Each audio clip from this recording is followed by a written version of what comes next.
On Wednesday, April 2nd, President Donald Trump celebrated what he was calling Liberation Day. He did it by making American trade a lot less free. We are not going to call that day Liberation Day. To us, it will always be Tariff Day. So what is happening and what does it all mean? You are listening to an episode of Trade Talks, a podcast about the economics of trade and policy. I'm your host, Chad Bown, the Reginald Jones Senior Fellow at the Peterson Institute for International Economics in Washington. You may have noticed I just said we, and that is because I am joined by a very special guest. Well, hello there, Chad. Do you want to introduce yourself? I would be delighted to introduce myself. I am Soumaya Keynes, formerly of Trade Talks, now at the Financial Times and host of a different podcast, The Economics Show. Although technically I am currently on maternity leave. Formerly of Trade Talks? Soumaya, I don't think anyone ever leaves Trade Talks. So maternity leave, has it been relaxing? Well, for a start, I have a horrible cold, so that's generally stressing me out. Apologies to listeners. But also yesterday I was watching the tariff announcement, and I would say that was the opposite of relaxing. Would you use the word relaxing to describe yesterday? No, unfortunately, not at all. Okay. Well, look, let's get into it. So I was watching the announcement as everyone else was and noting a few things. Number one, the president loves to talk. He said so many words, and a lot of them were very familiar. He was complaining about a lack of reciprocity. He was talking about America's national security, how that was being undermined. And he was saying that there is a national emergency that threatens our security and our very way of life. Ooh, it does sound bad when you put it like that. Okay, so he called a national emergency and he announced tariffs. A lot of tariffs. And we will get into those. But first, I think it might be helpful to set out what he didn't announce on Tariff Day. Some things were left out, like copper, pharmaceuticals, semiconductors, lumber, certain critical minerals, and energy products. No tariffs there. I think with at least some of these, we should expect that there are going to be trade restrictions, just not yet. So the story for them isn't over. For lumber and copper, they have their own trade actions already in the pipeline. For other sectors, like steel and aluminum, they weren't included because they have already been hit with their own tariffs of 25%. And President Trump has already announced 25% tariffs on cars. This is a huge deal. And these tariffs went into effect on midnight 01, the day after Tariff Day.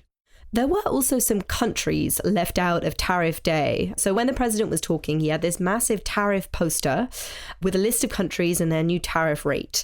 And I obviously squinted at it very energetically, looking for Mexico and Canada, two of America's most important trading partners. But they weren't there. They were missing from this big Tariff Day announcement. And so, yeah, when the documents came out, it became clear that Mexico and Canada have been tied up in other trade actions by the Trump administration, right? He's already invoked the International Emergency Economic Powers Act to hit them with tariffs. Thinking about this new executive order on Tariff Day, they were basically carved out. It said, look, if you want to worry about them, look to those other actions. They set out the tariffs for Mexico and Canada. But if you read through the whole executive order, there was a sting in the tail. They weren't completely forgotten about. And what it said was, if those other actions were to suddenly go away, things couldn't revert back to where they were before Trump came along.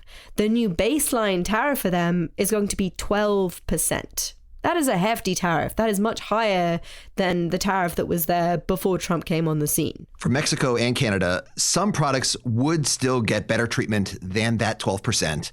The United States wants to carry on buying cheap oil from Canada, and it still wants companies to comply with the rules of the U.S. Mexico-Canada trade deal. So stuff can still come in tariff-free if companies stick to those rules.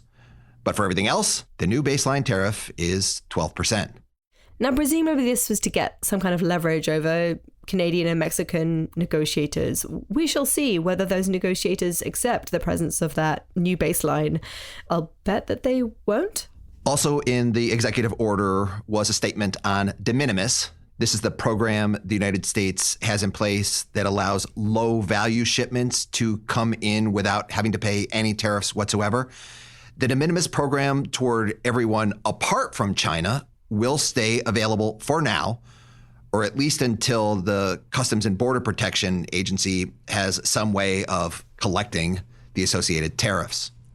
So small packages not from China also missed out of tariff day for now. They will eventually be brought in. Okay, so a couple of other things that have come up in discussions. A lot of non-trade people have been entering the chat.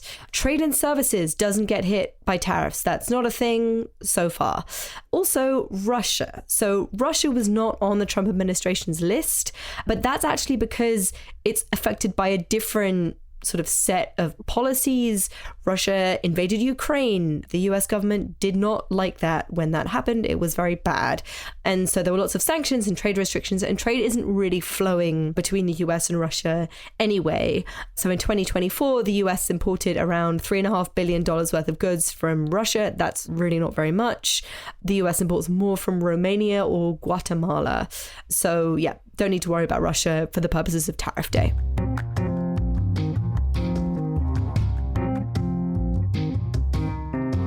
Let's talk about what President Trump did hit with the tariff day tariffs. Most countries, for all other products, are going to get a 10% tariff. Now, that's in addition to existing tariffs. So just take a random product, a plastic suitcase. The US rate pre-Trump was 20%. And from Saturday, April the 5th, it's going to be 30%.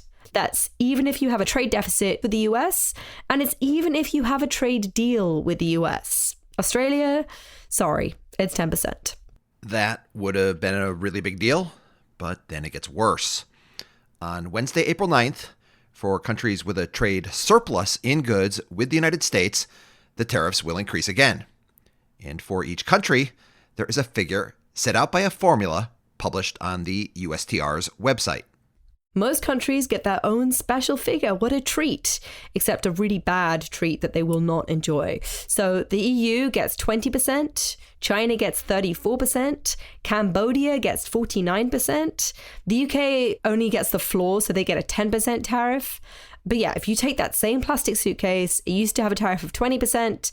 If you import it from the UK, it's got a tariff of 30%. From the EU, it's 40%. Cambodia, I don't actually know if Cambodia does sell any plastic suitcases to the US, but if you wanted to do that, you would face a tariff of 69%. The first nerdy question that everyone had was, how have all of those numbers been calculated? What on earth has happened to contribute to this massive poster the president was waving around?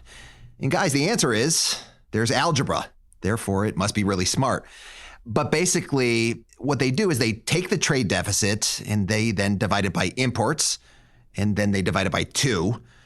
As one Trump aide told the New York Post, the dividing by 2 part came because the president is lenient and he wants to be kind to the world. Okay, so there has been a certain amount of ridicule of this formula. There was one particular post I saw that said that your tariff is your star sign divided by the number of boys you'd kissed times by 1. And I'm not going to pretend that the exercise was kind of many levels more sophisticated than that, but I do think there was a bit more to it than that. So I'm going to try and explain what they were trying to do here with this formula. So essentially what they did is they asked the question, what tariff would we need to make imports fall by so much that the trade deficit goes away?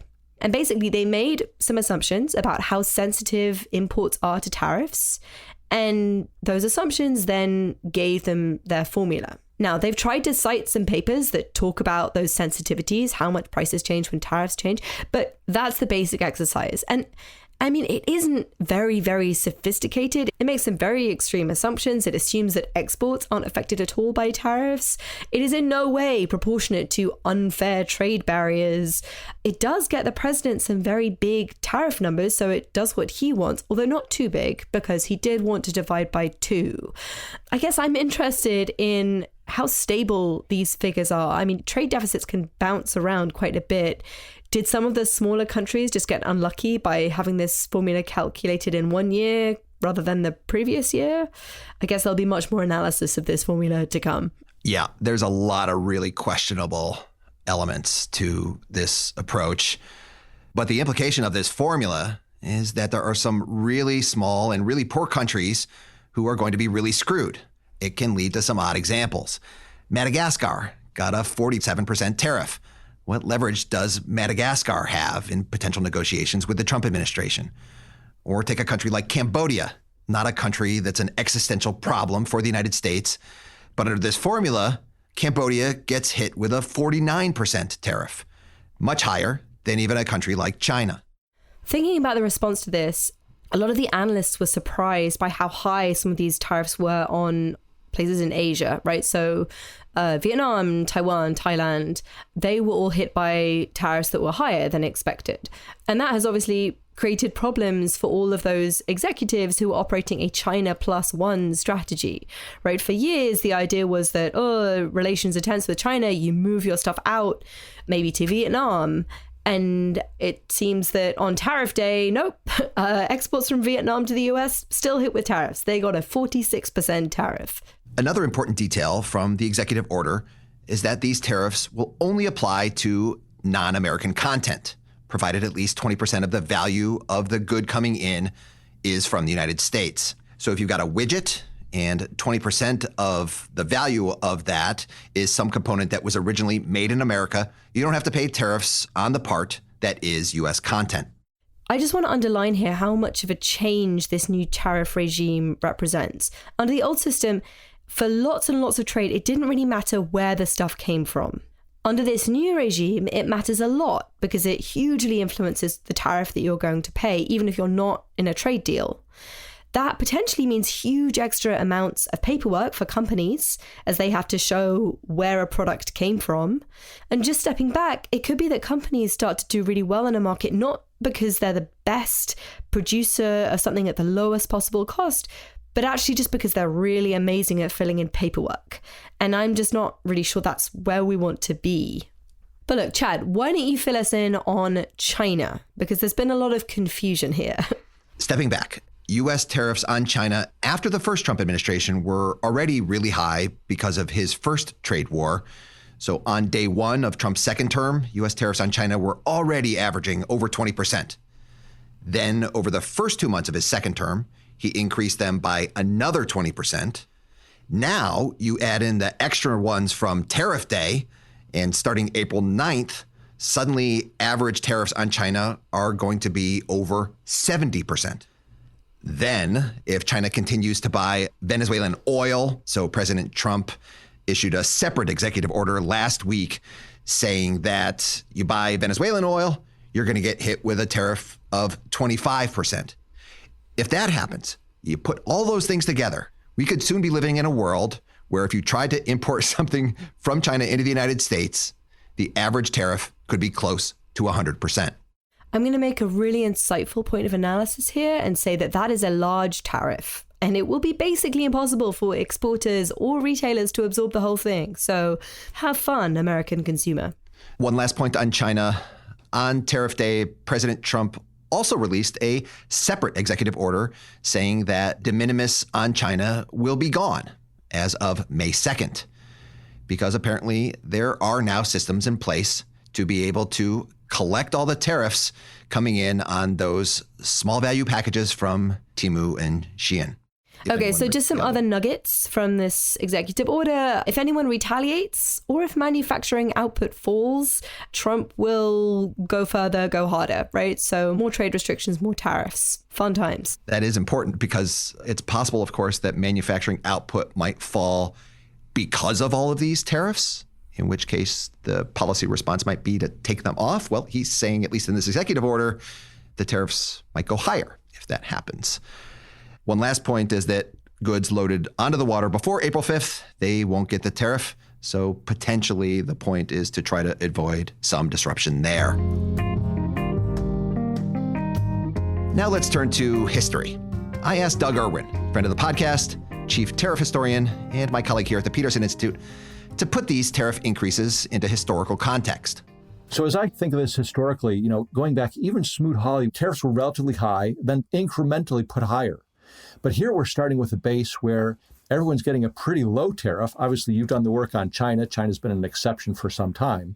But everyone has sort of this baseline relatively low tariff, and they're jumping up to incredibly high levels. So Smoot-Hawley taking the tariff from like 36% or so up to 42%. So that's about a 6 percentage point increase. This is so much more because we're hitting so many trading partners, going from 0 in some cases, Australia with the FTA up to 10, and then taking other countries from 2, 3, 4% on average up to 20, 30% or so.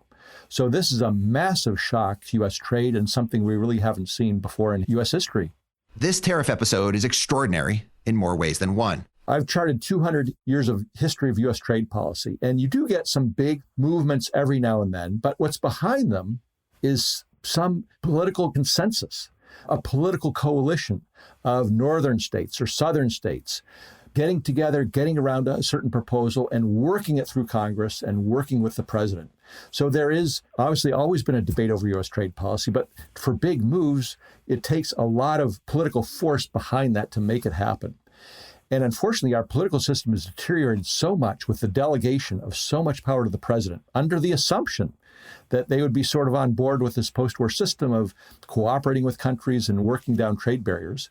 We've delegated so many powers that you can have someone come in with a very different view without much of a political coalition behind you or a political consensus that this is the right direction for the country, with no debate in Congress, no debate on bills on the House floor or the Senate floor, and unilaterally do this incredibly historic thing with respect to U.S. tariff rates. It's really astounding when you think about it on those dimensions. There was one episode that sort of resembles what President Trump might be attempting. In 1971, there was the Nixon shock, a 10% tariff meant to address the U.S.'s unbalanced trade at the time. Okay, so we have seen an across-the-board tariff in the post-war period being imposed. It was President Nixon in August of 1971 imposing a 10% across-the-board tariff. And it was called reciprocal at the time, and there's some reciprocity element to it. But there was a very specific reason for those tariffs and a very specific ask. The ask was, we wanted Japan and Germany to revalue their currencies. This is back under the Bretton Woods system. We had fixed exchange rates. We couldn't devalue the dollar. We couldn't push the dollar down. We had to get other countries to agree to revalue their currencies. And this was leverage, a term we've heard a lot of recently, to get those two countries to do it. Now, once again, it hit a lot of other countries, too, that were sort of innocent bystanders, but it put pressure points on those two countries, and the tariffs went off within 3 to 4 months because those countries agreed to do that. So what we don't see this time is what is the specific ask? We're going to get 24 countries coming to the U.S. saying, we want to bring our number down. And so instead of having a multilateral negotiation, we're going to have a whole series of bilaterals about what it is that the U.S. has a problem with your specific country. We'd sort of done that with Germany and Japan in 1971, but it was much simpler back then, and the tariffs came off very quickly. But another reason why that shock wasn't nearly as shocking as this one is that the tariffs in 1971 were not imposed on imports that were already coming in duty-free. And about half of U.S. imports at that time were coming in duty-free. We didn't have free trade agreements, but there are a lot of U.S. imports that we don't produce them, and so we don't tax them. Coffee, tea, bananas, tin, things like that. This time, we still don't have all the details, but my suspicion is these tariffs apply to all imports. So whereas the Nixon shock, the 10% was only really on half of U.S. imports, these tariffs are going on everything. And so the damage around the world is going to be much greater.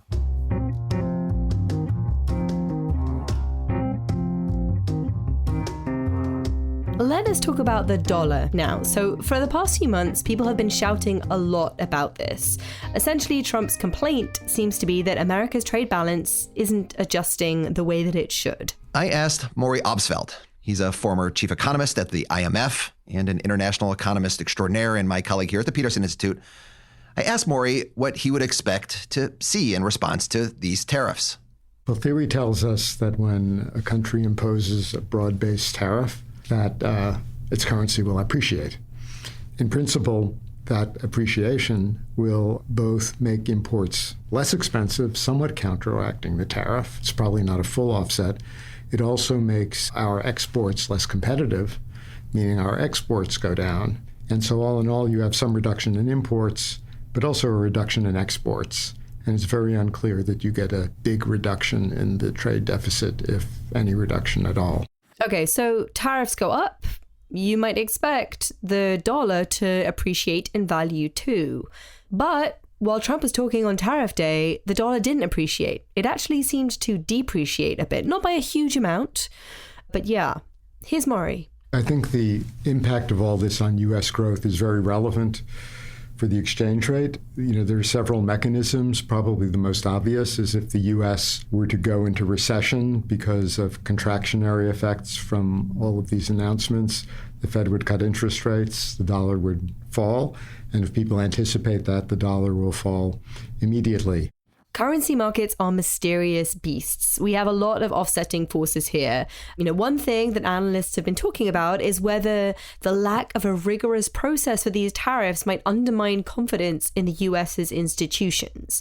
Fundamentally, dollar strength has been supported by a belief that the US will be relatively stable and predictable. Maybe these tariffs are eroding that belief. People have been predicting that will happen for a number of years now, and I guess we'll see. Generally, it's dangerous to say anything definitive about currencies because they change so much. But so far, at least, it doesn't look like the dollar's moves are going to offset the effects of tariffs for America's importers.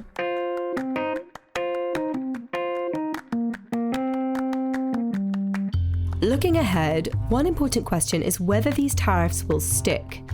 Could someone sue the US government, arguing that actually Trump can't do this? He's using a law called the International Emergency Economic Powers Act, or IEPA. It's been pretty unusual for other administrations to use it, though Trump's team seems to be making a habit out of it. The idea is that there's an international emergency, and the president needs extreme action to respond to a threat to the United States.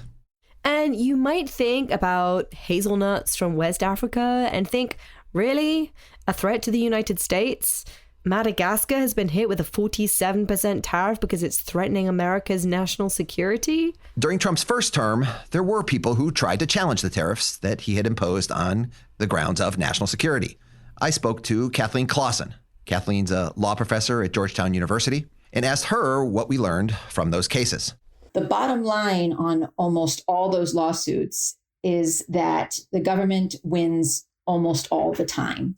That is to say that when importers have come forward and said that the president or these agencies have been exceeding their delegated authorities, or that the original delegated authority is unconstitutional, the courts have rejected those arguments.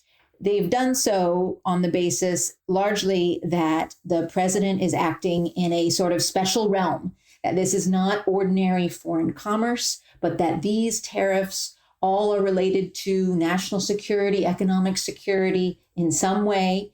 And when the president invokes that type of power, he's in this special place where he deserves greater deference than if we were just doing ordinary commerce. And that's an argument that we haven't seen before in a space that we haven't seen before. So there's a lot of sort of new information and new conversation happening around these statutory authorities, both sort of on the street and in the courts. Could this new case be different? What might a challenge to this latest action look like? There are some arguments out there that this action, in particular, this far-reaching, sweeping use of IEPA, goes too far, and that courts won't accept this use of the statute for this purpose. There are a couple dimensions worth mentioning. One is that courts may not be happy with the far reach of the emergency. This is so broad, this is so vast, this is clearly not what Congress intended in passing the statutes on which the president is now relying. And the second dimension is that IEPA does not itself mention the word tariff. And so perhaps this use of tariffs, again, a court will think has gone too far. But again, by and large, so far, what we've seen is a lot of deference from the courts on these sorts of matters.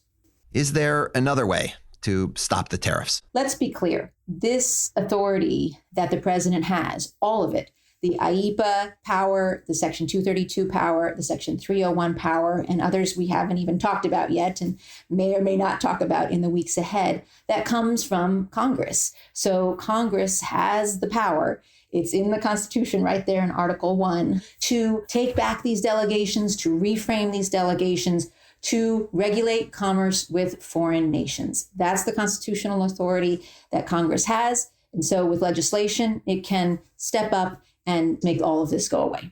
So, Chad, how likely do you think it is that Congress will step in? Unless the economy goes into some sort of free fall, I think it's probably pretty unlikely, but I wish them well. And Congress will be so glad for your well wishes, Chad.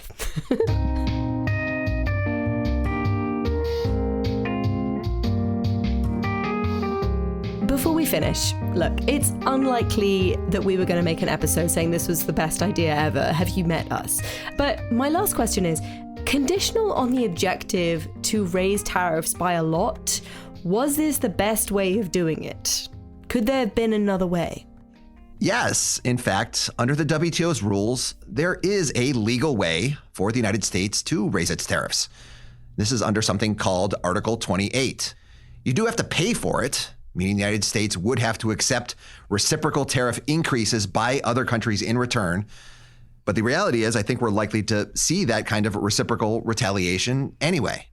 The European Union announced that it's waiting a month to try to negotiate with President Trump, but then it will be prepared to retaliate. What other countries are going to be doing will, of course, be the topic of many future Trade Talks episodes. Really, Chad? You really think the Trump administration was going to go to the WTO and say, hey, should we go through like a very long, drawn-out legal process so that someone else can decide how much other people can hit us back if we want to raise our tariffs? Yeah, probably a good point, but there is a process. Anyway, the other thing I want to point out before we go is I think it's really unclear what's going to happen with U.S. trade deficits with President Trump's new approach to tariffs. We know that President Trump hates bilateral trade deficits, as well as the overall U.S. trade deficit with the world. This motivation for tariffs is an important one in his most recent executive order. I was talking about this with Maurice Obstfeld after we stopped recording, though, and Maurice reminded me that the overall U.S. trade deficit with the world is a macroeconomic phenomenon. It's the result of an accounting identity between national-level savings and investment. The overall trade deficit of the United States is unlikely to change by much, even with the United States changing its tariffs. But with the new U.S. tariffs, who the United States has a trade deficit with might change, and it might change a lot. Suddenly, all of the countries that do get hit with these really high tariffs, the ones bigger than 10%, the United States imports from those countries will start to fall, and the bilateral deficit with those countries will too. In relative terms, U.S. imports from the lower tariff countries will tend to increase, and we will get bigger deficits with them. And the challenge for economic efficiency, at least, is that reallocation of bilateral deficits is not necessarily a good thing for the U.S. economy. One of the reasons why the U.S. runs a trade deficit with a country like Cambodia is because Cambodia is really good at making clothing. The world is not going to be a better place if the U.S. starts importing its clothing from somewhere else like the U.K., simply because the U.K. faces a 10% tariff and not the 49% of Cambodia. Anyway, Soumaya, thanks for taking a break from maternity leave and for joining me this week for Tariff Day. Tariff Day was pretty terrible, but it was great to suffer through it with you, just like old times. And thank you and also listeners for suffering through my horrible sounding voice. And that is all for Trade Talks. A huge thanks to Soumaya Keynes at the Financial Times. She will be back to her podcast soon, so please do check it out. It is called The Economics Show with Soumaya Keynes. A big thanks as well to Doug Irwin and Maurice Obstfeld at the Peterson Institute and Kathleen Claussen at Georgetown Law. Thanks to Melina Kolb, our supervising producer. Thanks to Isabel Robertson, our audio producer, and thanks to Alex Martin and Sam Elbowez on digital. Please subscribe to Trade Talks on Apple Podcasts, on Spotify, or on Amazon Music, or wherever you get your podcasts. And you also can now find Trade Talks on YouTube. If that is how you like to consume your podcasts, we are there now too. These days, you can also follow Trade Talks on Blue Sky or on X. See you next week, everybody.